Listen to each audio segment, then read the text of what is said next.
Now I give the floor to the transition president of Burkina Faso, Ibrahim Taore. Please, Traore. Mr. Taore. Comrade, President Vladimir Putin. Comrade, President, African Head of State. Comrade, Head of Delegation. Hello. It is an honor for me this morning to speak here and to pass on the fraternal greetings from the people of the country of honest men.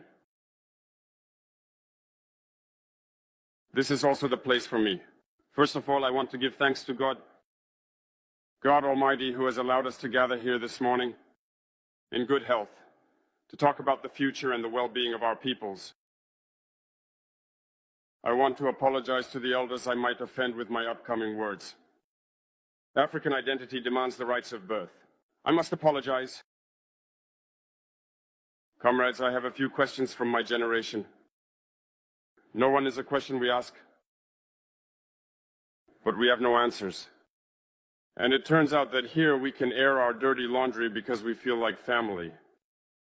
We feel like family in the sense that Russia is also a family for Africa.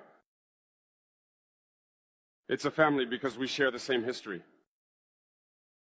Russia made enormous sacrifices to free the world from Nazism during World War II.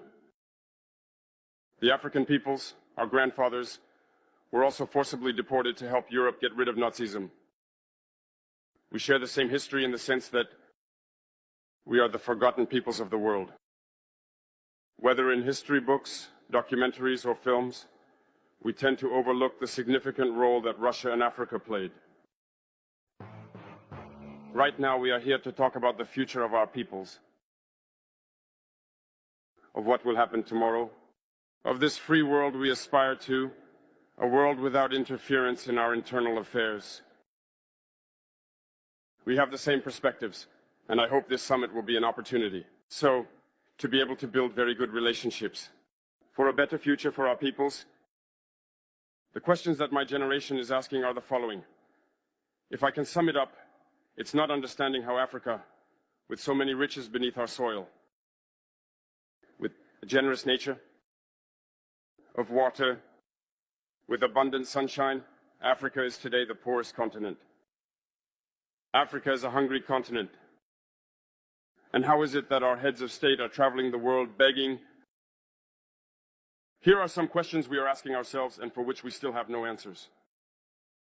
We have the opportunity to weave new relationships.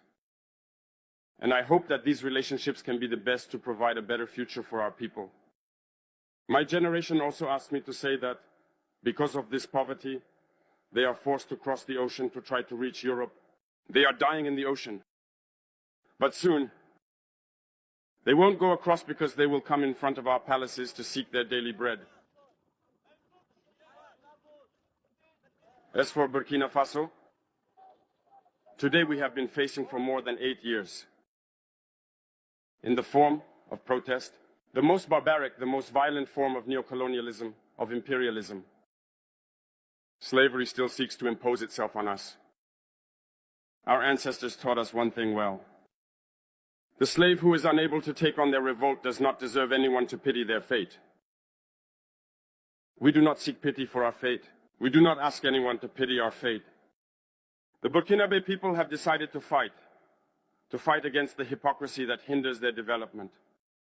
In this struggle, brave peoples, brave populations have committed themselves to take up arms against terrorism, what we have indeed called the VDP, the volunteers. We are surprised to see the imperialists label these VDP as militias and all sorts of things. It's disappointing, because in Europe, when people take up arms to defend their homeland, they are called patriots. Our grandfathers were deported to save Europe.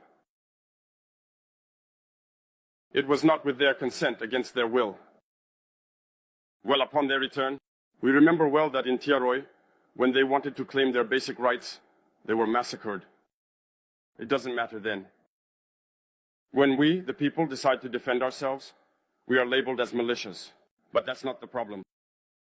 What the problem is seeing African heads of state who bring nothing to these fighting peoples, but who sings the same tune as the imperialists, by calling us militias, by treating us as such, of men who do not respect human rights. What human rights are we talking about? We are outraged by this, and it's shameful.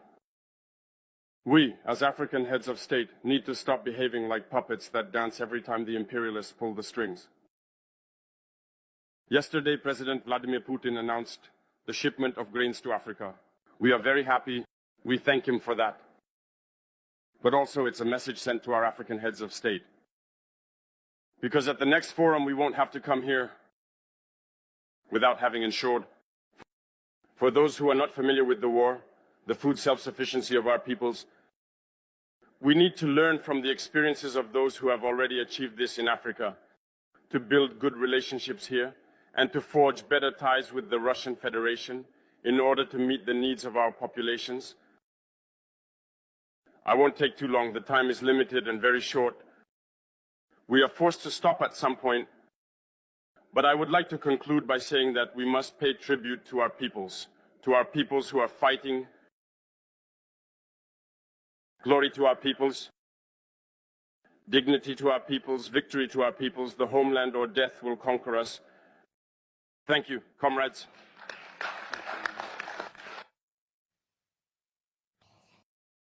I would like to express my heartfelt gratitude to you, Jean-Pierre, for your invaluable support and assistance.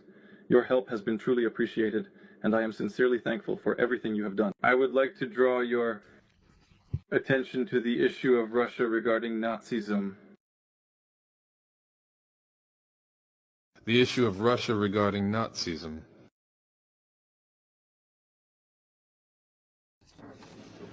In the interests of the whole world to free people of Nazism, the struggle against apartheid and colonialism is not fought solely in the interests of Africa. This struggle leads to results that improve situations all around the world. It's the whole world that benefits from it. In this sense, I agree with Mr. Taore. It reminds us of what happened during the Soviet era. The struggle that the Soviet Union and Russia brought is part of the struggle of all peoples for freedom